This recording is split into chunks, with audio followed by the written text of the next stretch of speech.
Kremlin pada Senin kemarin mengonfirmasi bahwa mantan kepala rezim Suriah Bashar al-Assad dan keluarganya diberi suaka oleh Rusia. Juru bicara Kremlin Dmitry Peskov mengatakan bahwa Moskow tengah berupaya menghubungi pihak-pihak yang dapat menjamin keamanan pangkalan militer Rusia di Suriah. Sementara militer Rusia juga mengambil semua tindakan pencegahan yang diperlukan. Dia lebih lanjut mengatakan bahwa masih terlalu dini untuk membicarakan status pangkalan militer Rusia di Tartus dan Khmeimim. Jubir Istana Kremlin Peskov menambahkan bahwa Rusia sedang berdialog dengan Turki dan negara-negara lain di kawasan tersebut soal Suriah.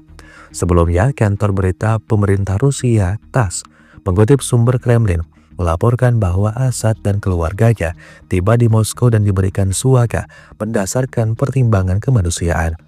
Pasukan rezim Assad dan kelompok anti-rezim mulai bentrok pada 27 November di daerah pedesaan sebelah barat Aleppo, kota besar di Suriah Utara. Selama 10 hari sejak tanggal itu, pasukan oposisi melancarkan serangan kilat, merebut kota-kota penting dan kemudian pada hari Minggu, ibu kota Damaskus. Kemajuan pesat yang didukung oleh unit-unit militer yang membelot menyebabkan runtuhnya rezim Assad setelah 13 tahun perang saudara.